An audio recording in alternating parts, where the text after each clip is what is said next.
혹시 성경책 중에 모든 성경은 하나님의 감동으로 라고 써 있으면서 이 감동 위에 숫자가 붙어 있는 1이라고 되어 있죠. 그 1을 따라가서 밑에 보시면 뭐라고 써 있습니까? 또는 영감. 그렇게 되어 있어요. 성경책이 그렇게 안 되어 있으면 내가 조금 비싼 거 봐야 되겠다 이렇게 생각하시면 됩니다. 내가 한 10,000원 더 비싼 성경책을 사야 되는구나 이렇게.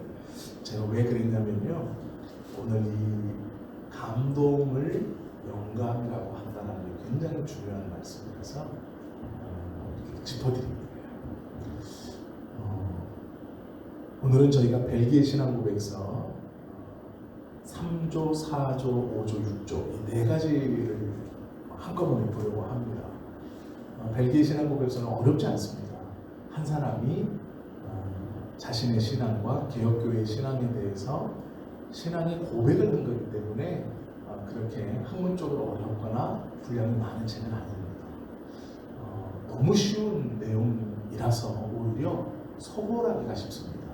그래서 한번 정확하게 짚는 것이 매우 유익하고 중요합니다. 처음에는 우리가 다 알 수 없는 하나님에 대해서 나눴습니다. 그리고 두 번째는 그 알 수 없는 하나님께서 우리로 알게 하시는 것이 계시이고, 그 계시는 일반 계시와 특별 계시가 있고, 특별 계시의 정점은 하나님의 말씀이 성경이다. 우리가 이걸 나눈 겁니다. 두 주 동안.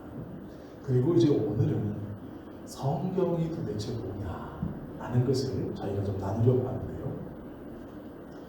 3조, 4조, 5조, 6조를 제가 조금 길지만 한번 쭉 읽어드릴게요. 한번 들어보십시오. 3조, 하나님의 말씀. 우리는 이 하나님의 말씀이 사람의 충동에 의한 것이 아니라 사도 베드로가 말한 바대로 성령님의 감동을 받은 사람들이 하나님으로부터 받아 말한 것이라고 고백합니다. 이에 따라 우리와 우리의 구원을 위한 그분의 특별한 돌보심 안에서 하나님께서 당신의 종들 곧 사도들과 선지자들에게 명령하셔서 당신의 계시된 말씀을 기록하도록 맡기셨으며, 그분은 친히 자기 자신의 손가락으로 율법의 두 돌판을 기록하셨습니다. 그러므로 우리는 이 기록들을 거룩하고 신성한 성경이라고 부릅니다. 하나님의 말씀을 곧 성경이다. 하나님께서 친히 말씀하셨고, 거룩한 돌판에 손가락으로 새기신 것처럼 이 성경도 성령님의 감동을 받은 사람들이 썼다. 이렇게 증언하고 있습니다. 4조는 그럼 성경이 뭐냐 이렇게 말하고 있거든요. 정경. 우리는 성경이 두 부분으로 구성되어 있으니 곧 구약과 신약으로 이 책들은 정경이며 이 사실에 대하여 어떠한 의의도 있을 수 없음을 믿습니다. 이 책들은 하나님의 교회에서 다음과 같은 이름으로 수록되어 있습니다. 이러면서요, 구약 39권, 신약 27권을 기록해 놓고 있습니다. 아예 고백서에 이것만이 정경입니다 라고 해놓고 구약 39권, 신약 27권 총 66권의 이름을 창세기부터 계시록까지 딱 기록해놓고 끝내고 있어요. 이것만이 정경이다 이렇게 선언하고 있죠. 그리고 이 66권 기록해놓은 성경의 권위가 어디서 오느냐? 5조 성경의 권위입니다. 우리는 이 모든 책들, 그리고 오직 이 책들만을 우리의 믿음을 구성하고 기초하고 확증하는 거룩한 정경으로 받아들입니다. 우리는 이 책들에 포함된 모든 것들에 대하여 어떠한 의심 없이 믿습니다. 교회가 받아들이고 승인했기 때문이 아니라 특별히 성령님께서 우리의 마음속에서 그 책들이 하나님으로부터 온 것임을 증거하고 있기 때문이며, 그 안에 담겨진 내용들이 그 자체로 증거를 포함하고 있기 때문입니다. 그렇기에 심지어 눈먼 자라 할지라도 그 책들 안에 예언된 모든 것들이 성취되고 있음을 알 수 있습니다. 이게 성경의 권위에 대한 말씀이에요. 그리고 마지막 6조는요. 성경 외에 외경과 위경의 차이, 이것을 밝히고 있습니다. 우리는 외경, 즉 에스드라, 3, 사서와 토비드, 유디서, 지혜서, 집회서, 바룩서, 에스더서의 부록, 아사리아의 기도, 불구덩이 속의 새 소년 찬미서, 수산나, 벨과 용, 문하세의 기도, 마카베오, 상하를 이 거룩한 책들과 구별합니다. 교회는 이 외경들이 정경과 일치하는 한에서만 읽을 수 있고 교훈을 얻을 수 있습니다. 그러나 외경들을 믿음이나 기독교에 대한 어떤 요점들을 확증하는 증거를 삼는 데 있어서 어떠한 능력이나 권위를 갖지 못할 뿐 아니라 더욱이 기록한 책들의 권위를 실추시키는데 사용될 수 없습니다. 이것이 외경과 위경에 대한 설명이에요. 즉 이 흐름들을 보시면 이 벨기에 신앙 고백서는 성경에 대해서 성령님이 쓰셨다. 그리고 그 쓰신 것은 66권 뿐이다. 그 외에 외경들은 정경을 판단하거나 비판하거나 정경의 권위를 떨어뜨릴 수 없다. 이렇게 선언하고 있는 거예요. 즉 무엇이 성경인가 우리에게 분명히 말해주고 있죠. 이제 이것을 우리가 좀 길지 않습니다. 사조지만 간략하고 명료하기 때문에 그리고 다 알고 계시는 내용이에요. 그걸 정리만 하면 되는 거거든요. 한번 배워볼 텐데요. 하나님께서 말로써 우리에게 하나님을 가장 잘 알려주시는 방법을 계시다 이렇게 말씀드렸어요. 그 계시 가운데 가장 정점은 성경입니다. 이것은 하나님을 알 수 있는 유일한 길이에요. 즉 우리가 하나님을 어떻게 알 수 있느냐? 성경을 통해서만 하나님을 알 수 있습니다. 우리가 믿는 하나님에 대해서 성경을 통해서만 알 수 있다면, 이 성경 자체가 권위가 없다면 우리의 믿음은 가짜가 되어버립니다. 즉 이 성경이 세상에서 돌아다니는 다른 책들과 똑같다면 우리의 믿음도 세상에서 누가 믿는다 하는 그 믿음과 별반 다를 게 없다라는 뜻입니다. 즉 하나님을 알 수 있는 이 성경은 권위가 있습니다. 그 권위가 어디서 오는가, 이것을 좀 우리가 보려고 합니다. 성경의 신적 권위, 이거는 두 가지 말씀을 볼 텐데, 첫 번째는 베드로후서 1장 21절입니다. 제가 읽어드리겠습니다. 예언은 언제든지 사람의 뜻으로 낸 것이 아니요 오직 성령의 감동하심을 받은 사람들이 하나님께 받아 말한 것입니다. 아까 우리가 읽으셨던 3조에서 근거가 되는 말씀이 이 베드로후서 1장 21절입니다. 성경은 성령님께 감동하심을 받은 사람들이 적은 것이다. 그러므로 성령님의 글이다 라는 것이죠. 히브리서 3장 7절에 보면 구약 시편 95편에서 이렇게 고백하는, 믿음의 선배들이 고백했던 것을 그대로 따와서 이렇게 말합니다. 성령이 이르신 바와 같이, 이렇게 말해요. 즉 하나님의 말씀을 전하면서 그리고 또 기록하면서 그들이 고백하는 고백은 성령이 이르신 것 같이, 즉 성령님이 말씀하신 것 같이 우리가 말하고 있다, 이렇게 말하는 거예요. 아주 중요한 게 있습니다. 그게 뭐냐면 오늘 우리가 읽었던 디모데후서 3장 16절인데요.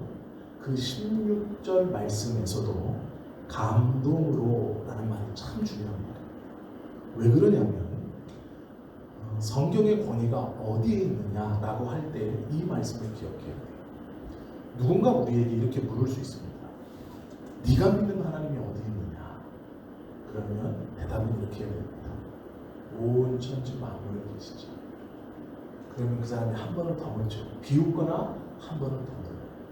그건 눈에 보이지 않으니 그럼 네가 믿는 하나님이 어떠한 분이냐고 어떻게 알 수 있느냐? 우리가 그 하나님이 네 말처럼 예수님의 아버지이고 예수님이 우리 죄를 대신해서 돌아가셨다는 것, 그리고 우리가 죄사함을 받았다는 것 어떻게 알 수 있느냐라고 물으면 이 구절을 대야 돼. 그것은 성경에 다 쓰여져 있어. 그리고 이 성경은 이렇게 말씀할 수 있어요.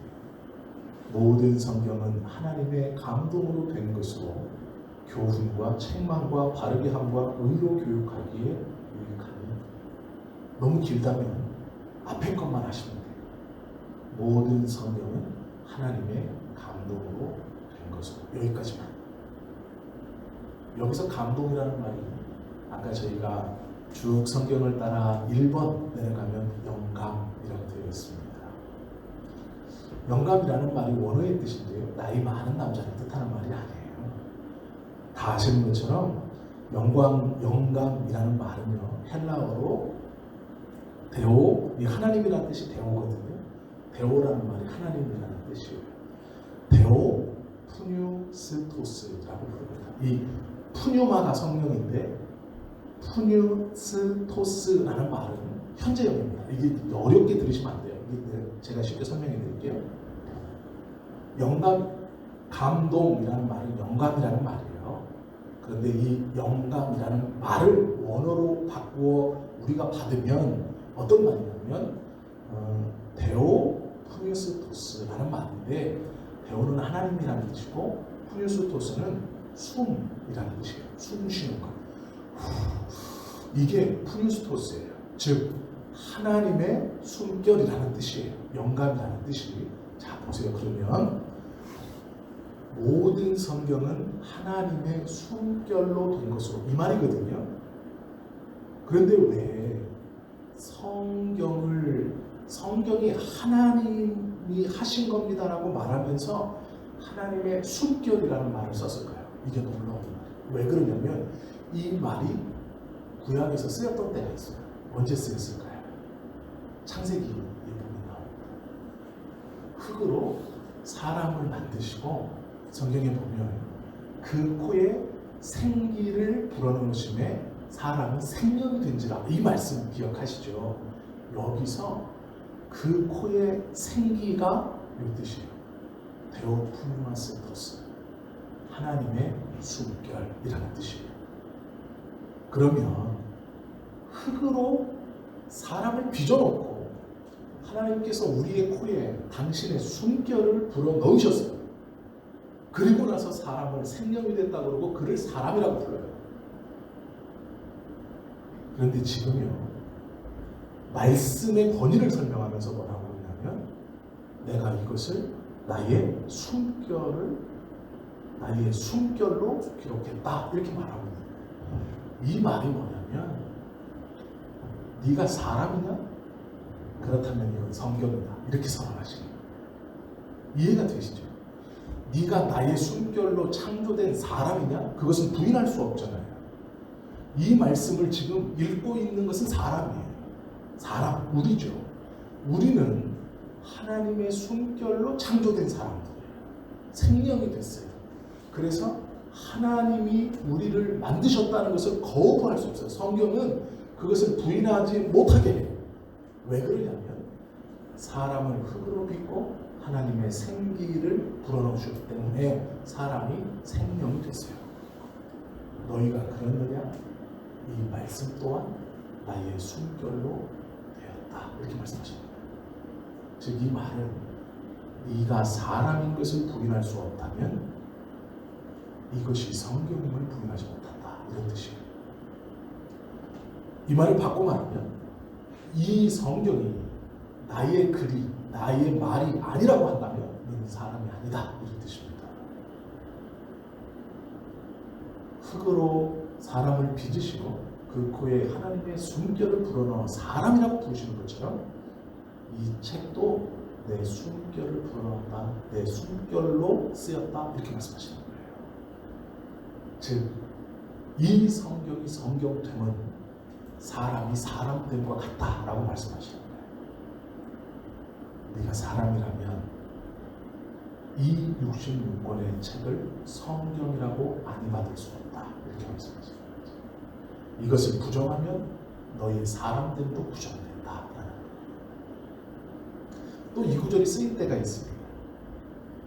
그때가 언제냐면요, 예수님께서 부활하시고 제자들을 보시고 불어넣으시고 성령을 받아라 말씀하셨어요. 이때도 씁니다. 하나님의 숨겨.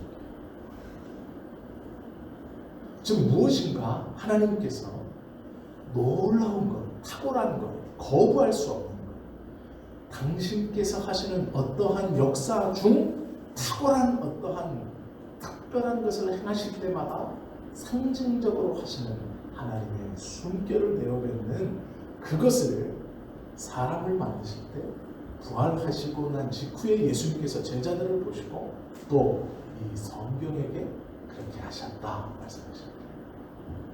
이 말은 너희가 내 백성이라면 이것이 내 그림이 분명하다 이런 것입니다. 너희가 생명이라면 살아있다면 이것은 나의 말씀, 너희의 목숨과 똑같은 재료로 만들었다는 거예요. 그래서 이 성경이라는 것이 하나님의 말씀이라고 성령님이 저자라고 우리가 믿고 있는 겁니다. 이 디모데후서 3장 16절은 그 말씀이에요. 감동으로 된 것으로 모든 성경은 하나님의 감동으로 된 것으로 모든 성경은 하나님의 영감으로 된 것으로 모든 성경은 하나님의 숨결로 된 것으로 라고 선언하고 있는 겁니다. 우리가 사람이라면 이것은 성경입니다. 반대로 이것이 성경이라면 우리가 사람인 거예요. 우리가 사람이 아니라면 이것을 성경이 아니라고 하는 거예요. 즉 사람이 아닌 사람만 이 귀한 책을 성경이 아니라고 말씀하십니다. 사람이 아닌 사람만 이 성경을 하나님의 말씀이 아니라고 판단합니다. 이해가 되셨죠? 그 말씀이 이게 중요한 겁니다. 사람이라는 것을 부정하지 못하는 것처럼 성경은 하나님의 말씀인 것을 부정할 수 없다. 왜? 동일한 재료로 만드셨기 때문에. 그것의 완성이 하나님의 숨결로 동일하기 때문에. 로마서 16장 22절에 보면요, 재미있는 이름 하나가 나옵니다. 제가 이름을 말씀드릴게요. 생각나시나 보세요. 더디오라는 사람이에요. 더디오. 들어보신 것 같으세요? 더디오? 못 들어본 것 같죠? 그런데 우리가 너무 많이 읽었어요. 이 이름을 너무 많이 읽었어요. 그래서 알아요. 그런데 중요한 인물이 아니기 때문에 기억하지 못하는 거예요. 더디오. 예수님의 12제자는 분명히 아니죠. 아니에요. 자, 그러면 이 사람이 마가의 다락방에서 함께 기도했던 120문도 중에 있었나? 그건 모르겠어요. 왜? 120명이 기록이 안 돼 있잖아요. 그런데 목사님들이 설교하다가 초대교회 교부들을 얘기하면서 이 더디오를 얘기했나? 아닌데. 더디오라는 이름이요, 우리가 많이 읽었어요. 근데 낯선 이름이에요. 왜 그러냐면 중요하지 않아요. 근데 이 사람이 엄청 중요한 사람이에요. 왜 중요하냐면 제가 읽어드릴게요. 로마서 16장 22절을 그대로 읽어드릴게요. 보세요.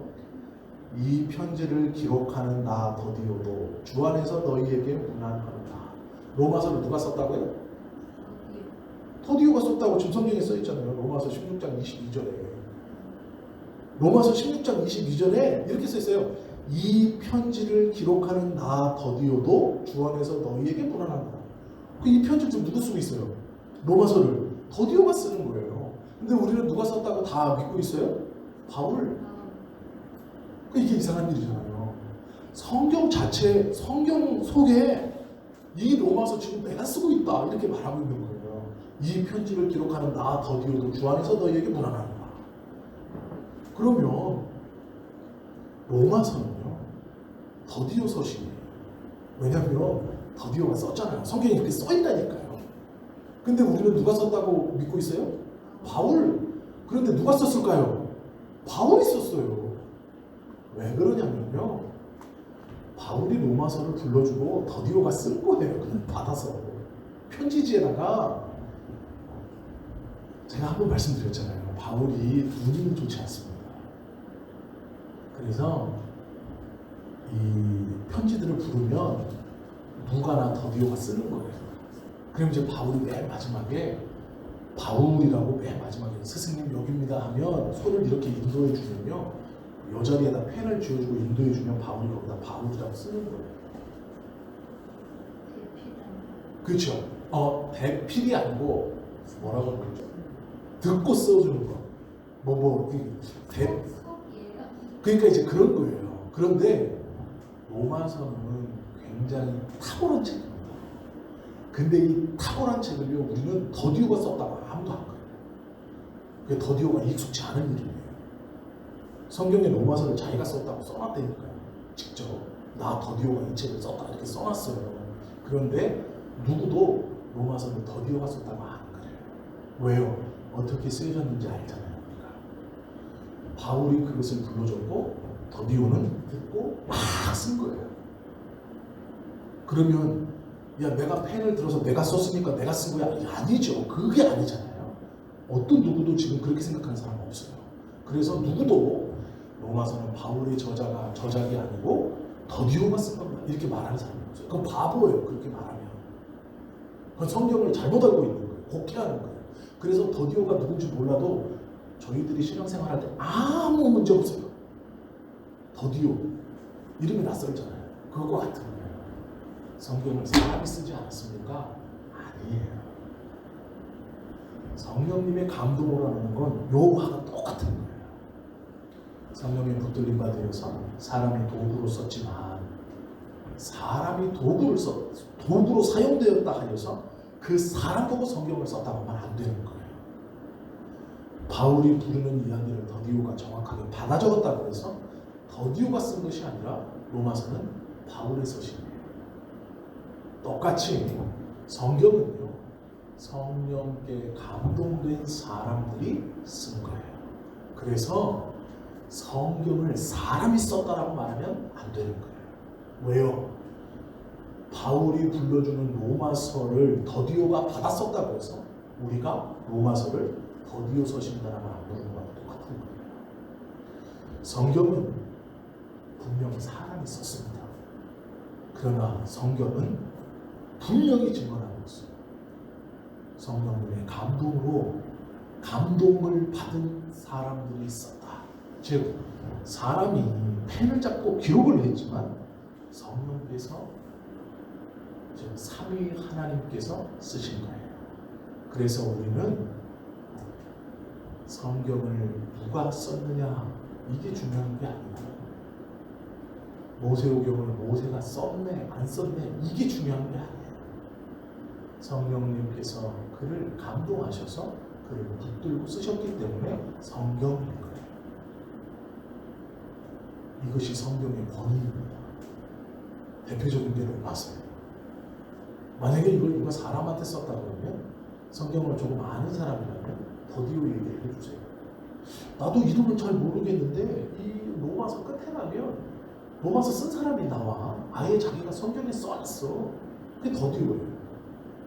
그런데 그 사람 보고 물어보세요. 그럼 이 로마서를 더디오가 썼어? 아니라 그럴 거예요. 똑같습니다. 이걸 이해하셔야 돼요. 그래야 성경이 성령님의 감동을 받은 사람들이 썼다라는 게 어떤 의미가 있는가, 그걸 분명히 아실 수 있어요.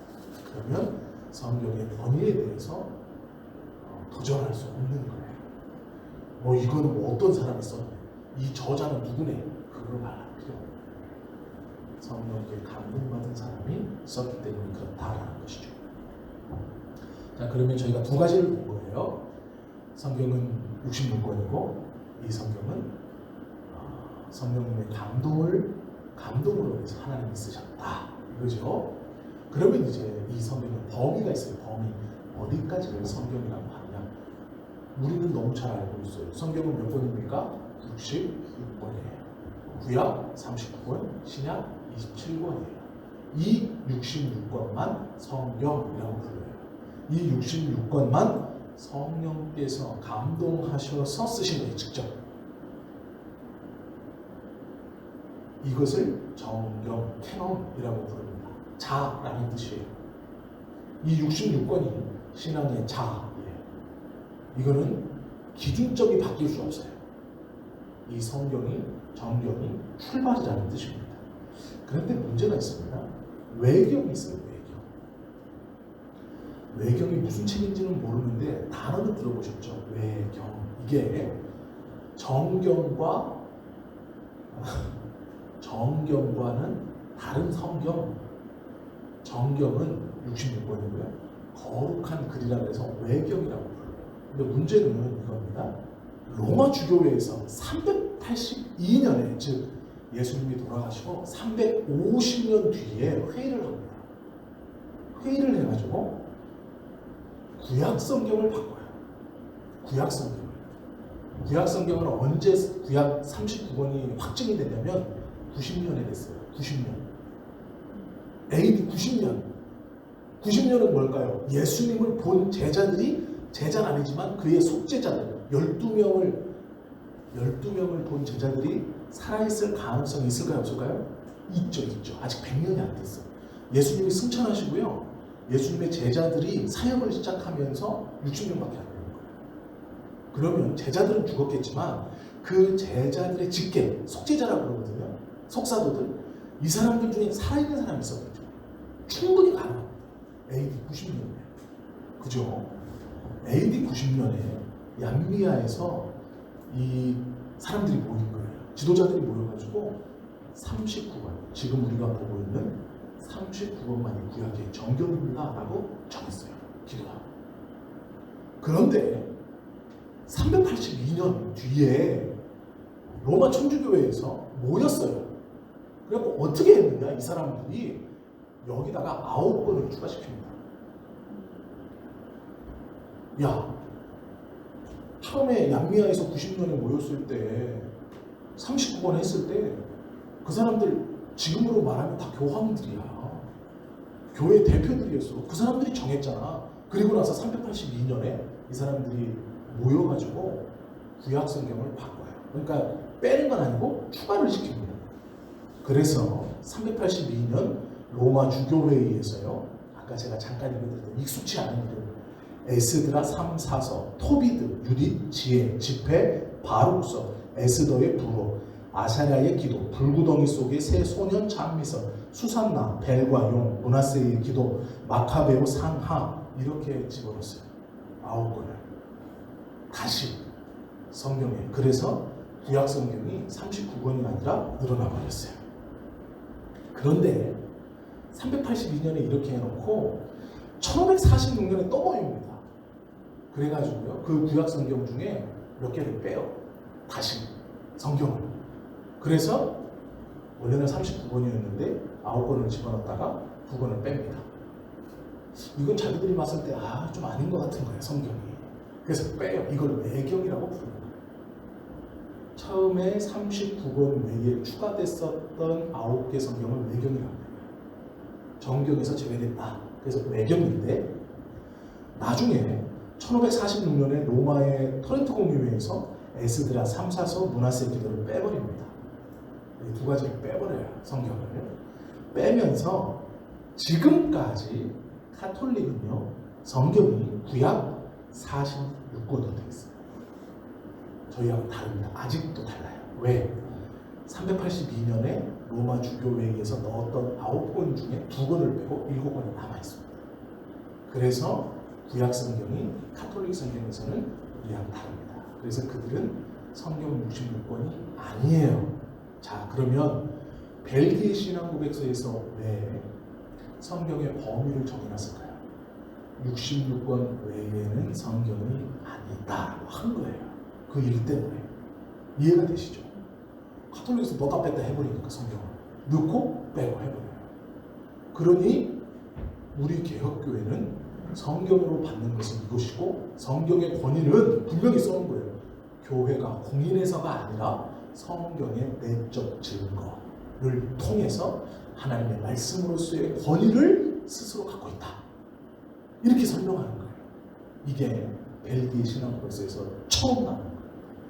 하나님에 대해 설명한 다음 그 하나님을 설명하는 성경을 정의할 때 나오는 아주 중요한 거예요. 그래서 성경의 권위를 강조하는 이 66권 외에는 없다. 아예 선언을 해버린 거예요. 카톨릭에서는 지금도 보고 있는 그 7권의 성경은 성경이 아니다. 그리고 나서 중요한 말 덧붙여집니다. 뭐냐면 이 외경을 가지고 정경을 판단하거나 정경의 권위를 떨어뜨리거나 정경의 어떠한 내용을 희석시키면 안 된다. 이렇게 선언하고 있어요. 즉 이 말은 이런 말입니다. 성경에서 말씀하시는 천국이 있어요. 성경에서 말씀하는 천국 자세하게 안 나와 있습니다. 이게 문제예요. 궁금하잖아요. 그러면 이제 천국에 대해서 쓰여진 책을 사람들이 찾기를 원해요. 그때 우리나라의 혜성처럼 등장한 조용기 목사님이 번역해가지고 딱 출판한 토마스 주남 여사가 쓴 천국은 확실히 있다라는 책이 있어요. 이 책이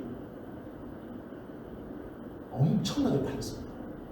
근데 이 책에 보면 천국을요 이렇게 묘사하고 있어요. 예수님을 만나러 가는데 이 여자가 이제 꿈을 꾸는 환상 중에 천국을 가는 거예요. 그걸 잘 써놓은 책인데 이렇게 예수님을 만나러 가면 또 문을 열고 들어가요. 그러면 예수님을 만나려면 치장을 하는 방이 있어요. 드레스룸. 거기서 이제 옷을 갈아입고 화장을 탁 하고 탁 나갑니다. 그럼 이제 테이블이 딱 있고 차가 준비되어 있어요. 거기 앉아 있으면 예수님이 어느 생각 쓱 와가지고 앉아요. 그래서 얘기를 하고 천국을 또 쓱 가요.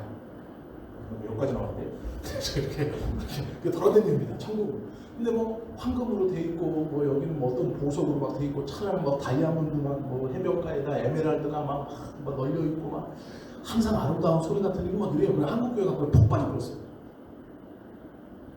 그 완전히 한국 교회가 폭 빠졌어요. 그래가지고 천국이 다 그렇게 생긴 줄 알아요. 근데 성경에서 천국 그렇게 말하고 있지 않아요. 그럼 사람들이요 천국이라고 말하면 토마스 주남의 천국은 확실히 있다라는 그 책에서 토마스 주남이 얘기한 그 천국을 상상하고 있는 거예요. 그럼 잘 보세요. 성경이 아닌 책을 가지고 성경에서 설명하는 천국을 지금 반대로 그리고 있는 거예요. 이럴 수 있다 없다? 없다라는 거예요. 자,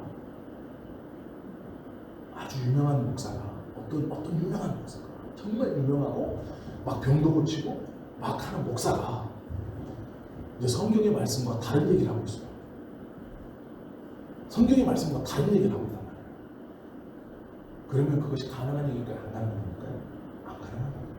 성경은 그럴 수 없다라는 말이에요. 통일교에서는 자기들만의 성경인 원리강론이 있어요. 이걸 성경이라고 부릅니다. 그럴 수 있다라고 없다라고 하는 거예요. 없는 거예요. 왜? 66권은 정해진 거예요. 다 정해졌어요. 이것이다라고 제목까지 정해놨어요. 66. 여기서 더 넣고 빼고 불가능하다. 이렇게 선언하고 있는 게 벨기시라는 거였어요. 그렇기 때문에 이것이 중요한 거예요. 이것을 받아야 되는 겁니다. 우리의 신앙의 고백의 기초예요. 성경에 대한 권위를 교회가 공인해서 권위를 준 게 아니라 사람들이 인정해서 권위를 준 게 아니라 성경 자체의 말씀을 가지고 하나님께서 성령께서 저자이시며 하나님 스스로가 이 성경의 내적 증거를 통해 권위를 스스로 갖는다 이거예요. 이게 그 선입니다. 외경은 구하실 수도 있어요. 왜요? 7권은 이미 카톨릭 성경이 뒤에 붙어 있잖아요. 구약 성경에. 그 궁금하시면 한번 보세요. 그런데 뭐 재밌는 이야기는 아니에요. 성경하고 비슷해요. 그리고 아까 제목만 들어보시면 조금 뭐가 생각나셔야 돼요. 불구덩이 속의 새 소년 참비서. 이거 뭐 같으세요? 다니엘의 새 친구. 그 이야기 떨어뜨려 놓은 거예요. 그 똑같은 이야기예요. 불구덩이 속. 근데 이게 따로 떨어뜨릴 필요가 있을까요? 없을까요? 없어요. 다니엘서에 있는 얘기예요. 근데 이걸 떨어뜨려 놨어요. 그러니까 이 외경이라는 것은 그러니까 이게 도움이 잘 안 돼요. 왜냐면 성경에 있는 이야기를 좀 자세하게 이렇게 해갖고 부록처럼 해놓는 거예요. 근데 그걸 이제 성경이라고 받고 있는 거예요. 안 되는 겁니다. 그리고 AD 90년에 구약성경을 남미아에서 모여서 예수님의 속죄자인 사람이 들어와 있는 상태에서 정한 것과 382년에 그걸 정하고 넣다 빼고 또 1582년에 그걸 한다는 건 말이 안 돼요. 이걸 누가 썼는지도 모르잖아요. 이걸 교회에서 고백했는지도 모르잖아요. AD 90년은 가능성이 있어요. 제일 가깝습니다. 왜요? 예수님의 속죄자들이 살아있을 가능성이 매우 높아요. 그래서 그 속죄자들이 신앙의 즉 마태, 마가, 누가가 살아있을 가능성이 매우 높은 그런 시기입니다. 그러면 그 사람들이 교회에서 직접적으로 인정하고 예수님의 제자들이 직접적으로 가르쳤던 그 책들을 선택했을 가능성이 많죠. 그죠? 직접 자기가 듣고 교회 내에서 지금 가르치고 있는 것을 선택했을 가능성이 많아요. 기도하고. 그런데 이게 382년이 지났다고 생각하세요. 아니에요. 그러면 1582년이에요. 더 아니에요. 이건 말도 안 되는 짓이에요. 1500년 전에 했던 걸 어떻게 알고 여기서 정하냐고. 이건 말이야. 그런데 그것을 정경이라고 성경이라고 받고 있다고요? 아니죠. 이거는 말도 안 되는 것이죠. 그렇게 할 수 없어요. 그는 신앙이 아니에요. 그건 믿음은 어리석은 짓이에요. 그리고 하나님의 말씀의 권위를 떨어뜨립니다. 신약 성경은요 397년에 카르타고에서 확정이 됐어요. 397년. 신약 성경은 예수님이 돌아가시고 난 다음부터 쓰여진 책이거든요. 위경은요 성경을 모욕하는 책이에요. 우리가 읽으면 안 됩니다. 그러니까 천국은 분명히 있다는 걸 읽으면 안 돼요. 그런 책들은, 그런 유의 책들은 신앙생활에 하등 도움이 안 됩니다. 그러면 이제 꿈에 막 그 황금문만 얼른 들어가면 되는 거예요. 꿈에 비슷한 데만 들어가면 천국 받아왔나? 막 이러고 있는 거예요. 그게 아닌데. 그래서 그 생각들을 잘 하셔야 되고요. 이제 말씀 마칠게요. 이 5조에 보면 이런 말씀 제가 다시 한번 읽어드릴게요. 우리는 이 책들에 포함된 모든 것들에 대하여 어떠한 의심 없이 믿습니다. 66권 정경에 포함된 내용이죠. 교회가 받아들이고 승인했기 때문이 아니라, 그죠? 특별히 성령님께서 우리의 마음속에서 그 책들이 하나님으로부터 온 것임을 증거하고 있기 때문이며 그 안에 담겨진 내용들이 그 자체로 증거를 포함하고 있기 때문입니다. 이것이 성경의 내적 증거라고 부르는 거예요. 성경의 진리는 성경 자체의 빛으로 스스로가 성령께서 저자이시고 하나님의 말씀이심을 스스로 증거하는 거예요. 그래서 이 성경은 성경 아닌 것으로 판단받을 수 없는 거예요. 다 기억하지 못하셔도 이거 하나는 꼭 기억하셔야 돼요. 모든 성경은 하나님의 감동을 받는 것으로. 이 감동은 영감이고 이 영감은 하나님의 숨결이고 이 하나님의 숨결은 흙으로 사람을 빚으시고 그 코에 하나님의 생기를 불어넣었던 그것과 같은 것이다. 그래서 성경의 권위는 사람이 사람이라면 성경을 성경으로 받게 된다. 이런 말인 거죠. 이거 하나만 기억하시면 하나님의 말씀인 성경이 왜 그리 소중하고 왜 이 말씀이 진리인가에 대해 의심할 필요가 없습니다. 그리고 나는 한 번도 의심해 본 적이 없는데 정말 훌륭한 신앙인 거예요. 목사님 저는 그럼 복잡한 거 모르겠고요. 한 번도 의심한 적이 없어요. 최고의 신앙인 거죠. 이거 뭐로 알아? 내가 믿는데 믿고 내가 하나님 말씀이랑 따라가고 있는데 그러면 베스트죠. 더 이상 좋은 신앙이 어디 있어요? 이거 뭐 복잡한 거 뭐 알 필요가 뭐 있습니까? 몇 년 뭐가 중요해? 하나님 말씀으로 의심 없이 믿고 있는데. 그러나 이제 이런 지식적인 부분들도 알면 좋다라는 기도하시겠습니다.